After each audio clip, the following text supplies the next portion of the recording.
मुंबई गोवा में कई जगहों पर ड्रग्स मामले में एनसीबी ने छापेमारी की। समीर वानखेड़े की अगुवाई में एनसीबी ने रेड मारी। ड्रग्स केस में एनसीबी के रडार पर 25 बॉलीवुड सितारे हैं। सूत्रों के मुताबिक एनसीबी बॉलीवुड के कई लोगों को भेज सकती है। एनसीबी की पूछताछ में रिया चक्रवर्ती का बड़ा खुलासा किया है। कहा, सुशांत की पार्टी में कई बॉलीवुड सेलिब्रिटी ड्रग्स लेते थे। इंडिया न्यूज के पास रिया की एक्सक्लूसिव सीडीआर कॉपी हाथ लगी है। रिया की सीडीआर में चौंकाने वाले खुलासे हुए हैं। सीडीआर में कई बॉलीवुड हस्तियों के नाम सामने आए हैं। सीडीआर के आधार पर आज एनसीबी की बड़ी रेड जारी है। कंगना ने सोमनाथ मंदिर में पूजा करते हुए एक फोटो शेयर किया है। कहा, सोमनाथ को कितने दरिंदों ने कितनी बार बेरहमी से उजाड़ा। कंगना ने कहा है, क्रूरता और अन्याय कितनी भी शक्तिशाली क्यों ना हो, लेकिन आखिर में जीत भक्ति की होती है। कंगना के पीओके वाले बयान पर सामना में लेख लिखा गया है। कहा गया है, मुंबई में विवादित माफियाओं की चिंता नहीं करती, जिसने ये विवाद पैदा किया उसे ही मुबारक। सामना में लिखा गया है कि द्रौपदी के चीरहरण में पांडव सिर झुकाए बैठे थे। ऐसे ही दृश्य तब दिखा जब मुंबई का वस्त्रहरण हुआ। सामना में लिखा है कि मुंबई आता है वो राष्ट्रीय एकता सिखाता है। राष्ट्रीय एकता की बात केवल महाराष्ट्र के लिए की। महाराष्ट्र में शिवसेना के लिए मुसीबत बढ़ती जा रही है। पूर्व नेवी अफसर को पीटने के आरोप में शिवसेना के 6 कार्यकर्ता गिरफ्तार हुए।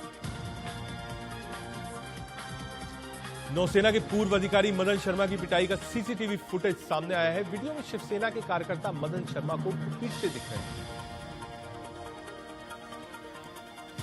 शिवसेना कार्यकर्ता पहले मदन शर्मा को पकड़कर बाहर निकालते हैं और उन्हें पीटने लगते हैं। दरअसल पूर्व नौसेना अधिकारी पर उद्धव ठाकरे की कार्टून फॉरवर्ड करने का आरोप है, जिस पर शिवसेना कार्यकर्ता नाराज हुए। पूर्व नेवी अफसर मदन शर्मा ने कहा है कि उनके साथ 8 से 10 लोगों ने मारपीट की है। इससे पहले मुझे धमकी भरे कॉल भी किए गए। मदन शर्मा उद्धव सरकार पर भी भड़के। कहा, मैंने पूरी जिंदगी देश की सेवा की, इस तरीके की सरकार का अस्तित्व नहीं होना चाहिए। पूर्व नेवी अफसर की पिटाई मामले में देवेंद्र फडणवीस ने भी ट्वीट किया है। कहा है, उद्धव ठाकरे इस गुंडाराज को रोकिए, गुंडों को सजा मिलनी चाहिए।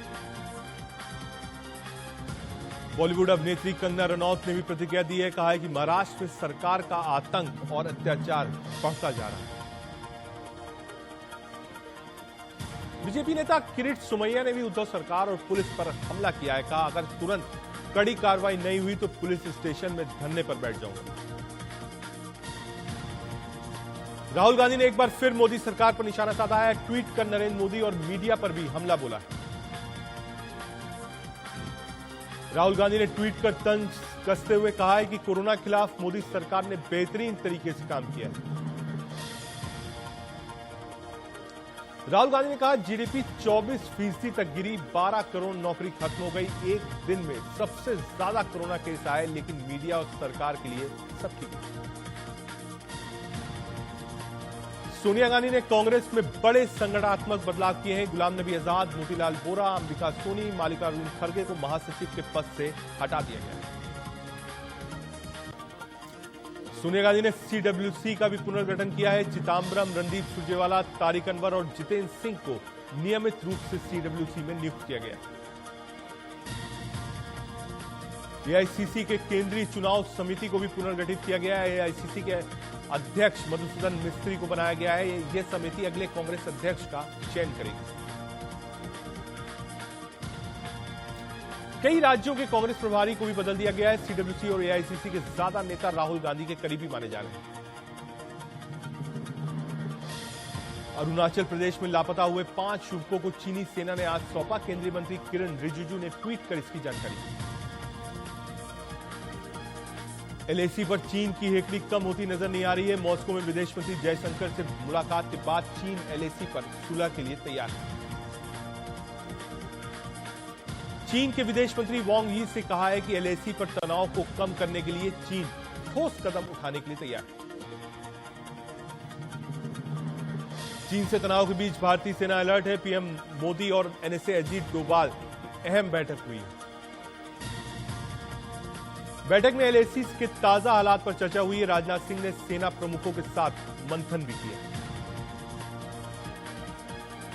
एलएसी पर तनाव को कम करने के लिए भारत और चीन के बीच बातचीत जारी है। चीन बातचीत का दिखावा कर रहा है। इस बीच सैन्य जमावड़ा भी बढ़ाता जा रहा है।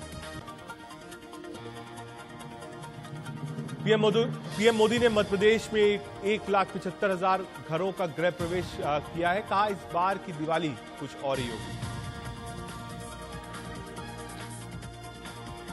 पीएम मोदी ने कहा एक घर बनाने में औसतन 125 दिन का समय लगता है। कोरोना के इस काल में घरों को सिर्फ 45 से 60 दिनों में ही बनाकर तैयार किया जा रहा है। दिल्ली में आज से मेट्रो की सेवाएं शुरू हुई है। सुबह 6 बजे से रात 11 बजे तक सफर कर सकते हैं। दिल्ली मेट्रो में मास्क और सोशल डिस्टेंसिंग का पालन करना होगा। दिल्ली मेट्रो में कर्मचारियों की संख्या बढ़ाई गई है।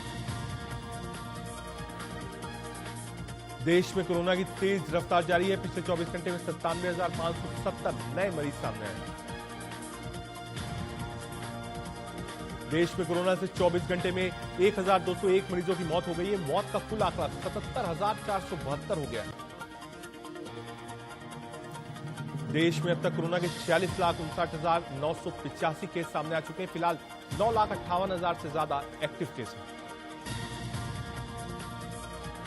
दिल्ली में कोरोना का कहर लगातार बढ़ता जा रहा है। 24 घंटे में 4,266 नए मरीज मिले हैं और 21 मरीजों की मौत हो गई। दिल्ली में अब मोहल्ला क्लिनिक पर भी कोविड की जांच होगी। अब तक 300 जगहों पर कोविड की जांच हो रही है। महाराष्ट्र में कोरोना के अब तक कुल 10,15,000 से ज्यादा केस सामने आ चुके हैं। पिछले 24 घंटे में 24,886 नए मरीज बढ़े हैं।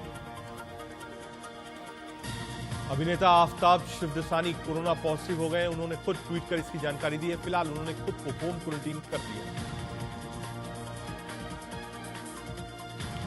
यूपी के गाजियाबाद में एक मॉल में अवैध रूप से चल रहे हुक्का बार पर प्रशासन ने छापेमारी करी है। यहां पर 50 से ज्यादा लड़के लड़कियां मौजूद थे। सोशल डिस्टेंसिंग का ख्याल भी नहीं रखा गया।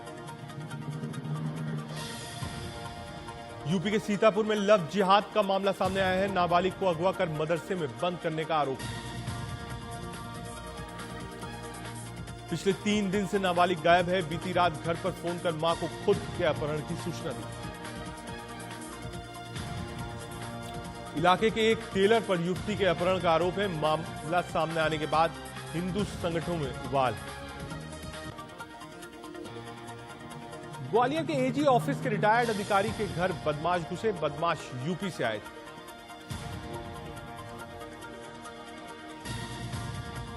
ताला तोड़कर बदमाश घर में घुसे। रिटायर्ड अधिकारी ने फोन कर आसपास के लोगों को बुलाया।